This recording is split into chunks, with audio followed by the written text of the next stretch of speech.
如果你拍过桌面开箱，应该有过这种体验。产品、相机和灯都准备好了，最先劝退你的却是俯拍机位，三脚架一架，占据半张桌子，脚架还可能钻进画面，换成魔术臂又要反复松开锁紧找水平，好不容易调好，碰一下桌子，角度可能还得重来。一条几分钟的视频搭机位，反而比真正拍摄更让人头疼。更麻烦的是，下次开拍还要全部重来。桌面创作者真正缺的，可能不是更贵的相机，而是一个能长期留在桌边，需要时拉过来就能拍的固定机位。Hello， 大家好，欢迎回到 BRBD 的频道。今天聊一下幽兰子的 TH04 俯拍支架。它的结构并不复杂，用桌夹固定，把悬臂延伸到桌面上方，再连接相机、手机或者运动相机。它真正想解决的不是画质，而是每次拍桌面内容前都要重新搭机位的那段无效时间。官方标称承重2公斤，最长延伸大约910毫米，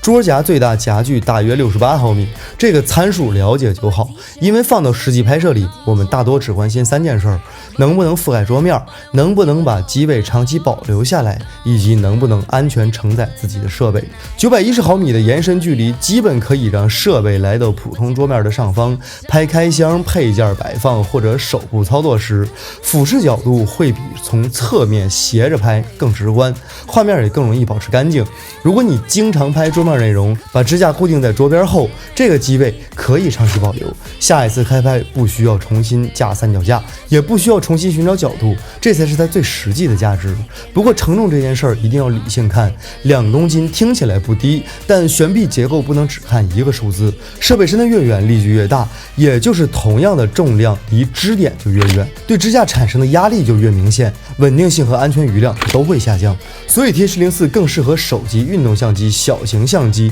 或者微单搭配轻量镜头。那么它的定位其实很清楚，它不是专业棚里的那种重型俯拍架，也不是可以替代所有三脚架的万能支架，它更适合桌面创作者，用来完成开箱评测、产品展示、教程录制和直播俯拍这些相对固定的场景。它值不值得买，不取决于参数写得多漂亮，只取决于你是不是经常拍桌面俯拍，或者缺一个麦克风支架。如果经常拍，它就是一个能够固定机位、减少重复搭建时间的效率工具。OK， 以上就是本期视频的全部内容。依旧，如果你有什么不懂、不会或者更新的玩法，欢迎评论区留言，我们下期见。